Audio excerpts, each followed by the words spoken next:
Biology classes में आप लोग का स्वागत है। तो हम लोग 5वां चैप्टर की ओर जेनेटिक्स की ओर पढ़ रहे थे। मेंडल का नियम, मेंडल के प्रथम प्रयोग, एक संकर क्रॉस और द्विसंकर क्रॉस जो है वो हो गया था। आज हम पढ़ेंगे मेंडल का अपवाद। हम लोग क्या पढ़ेंगे आज? मेंडल का अपवाद पढ़ेंगे कि मेंडल के नियम का भी अपवाद कौन है। सबसे पहले चलिए अपूर्ण प्रभाविता कौन है? अपूर्ण प्रभाविता मेंडल के अपवाद नियम है। ठीक है, अब कैसे अपवाद है ये देखिए। कहता है अपूर्ण प्रभाविता का खोज 1902 ईस्वी में कोरेंस नामक वैज्ञानिक ने किया था। अपूर्ण प्रभाविता की खोज 1902 ईस्वी में किसने किया? कोरेंस नामक वैज्ञानिक ने किया।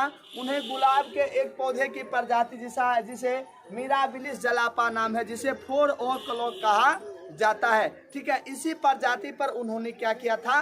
प्रयोग किया था। गुलाब के एक मिराबिलिस जलापा नामक प्रजाति पर उन्होंने प्रयोग किया, जिसे 4 o'clock के नाम से जाना जाता है। ध्यान से सुनिएगा। इन्होंने गुलाब के एक पौधे जिसका फूलों का रंग लाल और एक का उजला था, इन दोनों के बीच कोरेंस ने क्रॉस पोलिनेशन कराया। यानी उन्होंने गुलाब के पौधे का 2 फूल को चयनित किया। एक पौधे का फूल का रंग लाल, दूसरे पौधे का फूल का रंग उजला था। इन दोनों को क्रॉस पोलिनेशन कराया गया तो एक पौधा प्राप्त हुआ जिस पौधे का रंग क्या था? पिंक, मतलब गुलाबी रंग का था। कैसा था वो? गुलाबी रंग का पौधा हुआ। यहाँ पर कोरेंस को बड़ा आश्चर्य हुआ, क्योंकि मेंडल ने बताया भाई लाल और उजला में मेंडल के अनुसार या तो लाल होता या तो उजला हो गया, लेकिन यहाँ क्या आ गया? गुलाबी रंग आ गया। कोरेंस ने कहा ठीक है, देखते हैं आगे करके। उन्होंने गुलाबी रंग को क्या किया? गुलाबी रंग का जो संतति पौधा प्राप्त हुआ उनका स्वपरागण कराया गया। तो दूसरी पीढ़ी में F2 पीढ़ी में कितना संतति प्राप्त हुआ? 4, जिसमें एक पौधे का फूल का रंग लाल, 2 पौधे का फूल का रंग गुलाबी और एक पौधे का क्या आया? उजला आया। तब कोरेंस ने कहा कि यह तो क्या है? मेंडल का क्या है? कोरेंस ने देखा यह मेंडल का क्या हुआ? अपवाद हुआ। तब उन्होंने बताया कि जब प्रथम पीढ़ी में, किस पीढ़ी में? प्रथम पीढ़ी में जनक का गुण पूर्ण रूप से नहीं पहुंचता है। ध्यान से सुनिएगा। जब प्रथम पीढ़ी में जनक का गुण पूर्ण रूप से नहीं पहुंचता है, ऐसे नियम को ही अपूर्ण प्रभाविता कहते हैं। आपसे पूछेगा इनकम्प्लीट डोमिनेंस क्या होता है, तो आप क्या बोलेगा? जब प्रथम पीढ़ी में पूर्ण रूप से यानी जनक का गुण नहीं पहुंचता, उसे ही अपूर्ण प्रभाविता कहते। क्यों? क्योंकि यहाँ पर कोरेंस ने क्या देखा था भाई? लाल देखा और उजला देखा। या तो लाल होता या तो उजला होता, नहीं लाल आया ना उजला आया, दोनों मिलके क्या बना दिया? गुलाबी बना दिया। तो इसी के आधार पर कोरेंस ने एक नियम का प्रतिपादन किया जिसे अपूर्ण प्रभाविता कहा जाता है। इसमें उन्होंने क्या बोला कि जब प्रथम पीढ़ी में, किस पीढ़ी में? प्रथम पीढ़ी में पेरेंट का गुण पूर्ण रूप से नहीं पहुंचता है, उसे ही अपूर्ण प्रभाविता कहा जाता है।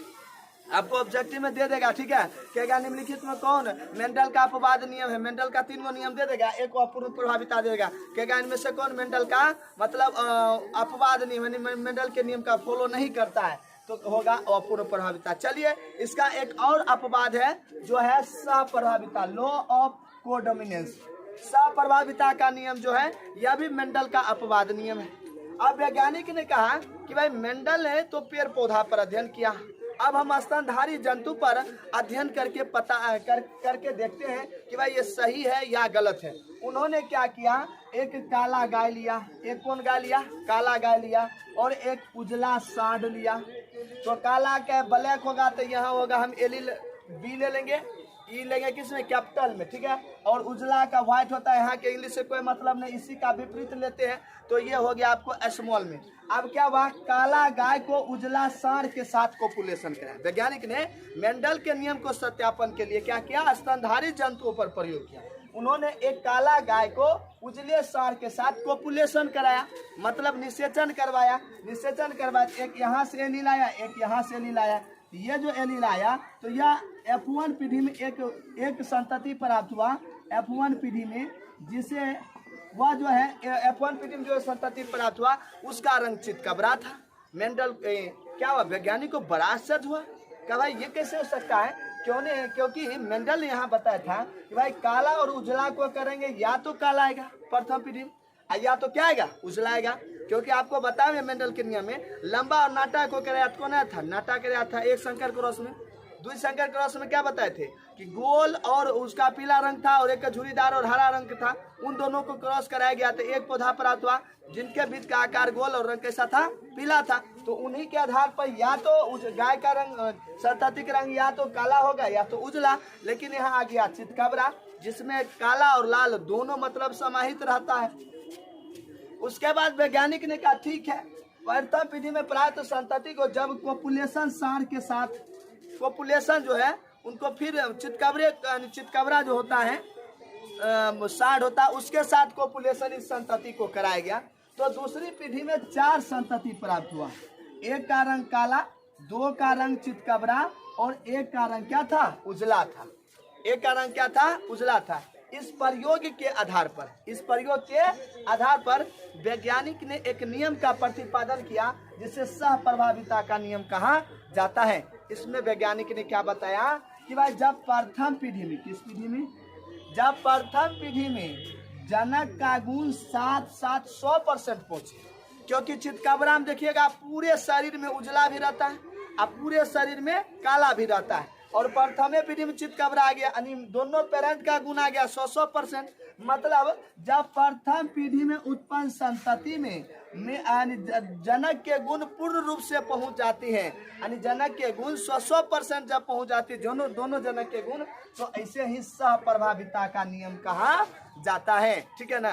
तो सह प्रभाविता का नियम और अपूर्ण प्रभाविता का नियम, ये दोनों नियम जो है क्या हुआ, मेंडल के अपवाद नियम है। आपको याद रखना, अपूर्ण प्रभाविता आपको हम बताए क्या, जब प्रथम पीढ़ी में प्राप्त संतति में पेरेंट के गुण पूर्ण रूप से नहीं पहुंचता है उसे ही अपूर्ण प्रभाविता कहते हैं, जिसका खोज 1902 ईस्वी में कोरेंस नामक वैज्ञानिक ने किया था। किस पौधा पे, गुलाब के एक प्रजाति मिराबिलिस जलापा पर प्रयोग किया था, जिसे 4 ओक्लोक कहा जाता है। इसको याद रखिएगा, ऑब्जेक्टिव में पूछ सकता है किस पौधा पर प्रयोग किया था। और सप्रभाविता का नियम इन्होंने स्तनधारी गाय पर किया था।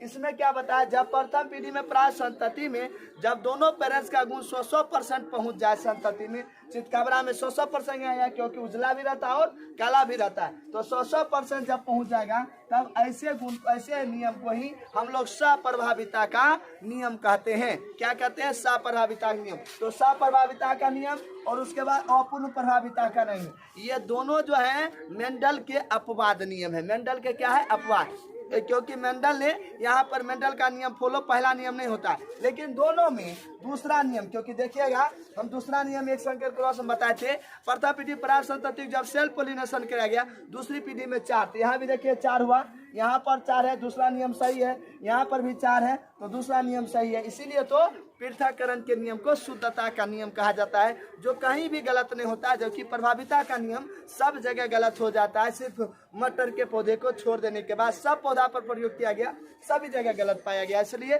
ठीक है ना। तो प्रभाविता का नियम गलत हो जाता है। और आपको अपूर्ण प्रभाविता और सप्रभाविता याद रखिएगा, मेंडल का अपवाद नियम है। और एक और जो आपको बहुविकल्पता है वो हम कल पढ़ाएंगे, उसी के अंतर्गत आपका ब्लड आएगा कि किसको ब्लड देंगे, किसे ब्लड नहीं देंगे, माता पिता के ब्लड ग्रुप क्या होगा, बच्चे के क्या होगा, उसका जीनोटाइप क्या होगा, उसको फिनोटाइप होगा, मतलब ये जितनी प्रकार की ब्लड है वो आपको बहुविकल्पता में हम कल बताएंगे। इसमें ये 2 नियम आपको तत्काल दे दिए, मेंडल के अपवाद नियम, और कल एक नियम बच गया है, उस नियम को हम लोग जो है उसमें आपको बेहतरीन से बहुविकल्पता को बता देंगे। बहुविकल्पता अगर याद रखना है तो आपको हम बता देते हैं बहुविकल्पता। तीसरा हो जाएगा आपको बहुविकल्पता, बहुविकल्पता, ठीक है, विकल्पता। आप देखिए, आपको संपूर्ण याद हो जाना चाहिए कि मेंडल के अपवाद नियम कौन कौन है। आप देखिए मेंडल का अपवाद नियम क्या है, अपूर्ण प्रभाविता नंबर 1, नंबर 2 में याद रखना है सहप्रभाविता, और नंबर 3 में याद रखना है बहुविकल्पता। ये तीनों मिलाकर मेंडल के अपवाद नियम है, जो मेंडल के नियम का पालन नहीं करता। तो बहु मतलब क्या होता है, अनेक, विकल्पता मतलब विकल्प, जब जीवों में 2 से अधिक एलीलों द्वारा मतलब उसमें जीनों का नियंत्रण होता है, उसी को बहुविकल्पता कहते हैं। जैसे एबीओ रक्त समूह, जैसे एबीओ रक्त समूह, एबीओ में कौन कौन आ जाएगा, blood group A, blood group B, blood group O और ब्लड ग्रुप ए बी। तो मनुष्य में कितने प्रकार के ब्लड ग्रुप होते हैं, 4 प्रकार के होते हैं, ठीक है, blood group A, blood group B, blood group O और ब्लड ग्रुप ए बी, ठीक है ना। इसकी चर्चा जो है हम कल करेंगे, आपको काफी डिबेट में कि कैसे कैसे इसमें एंटीजन एंटीबॉडी होता है, किसको ब्लड देंगे किसे नहीं देंगे, पूरा डिबेट में आपको हम बेहतरीन से बताते हैं। कल ब्लड का भी चैप्टर इसी में रहेगा। इतना ही रहने दिया जाए। और बताइएगा आज का क्लास कैसा लगे, कमेंट करके जरूर बताएं। धन्यवाद। जय हिंद, जय भारत।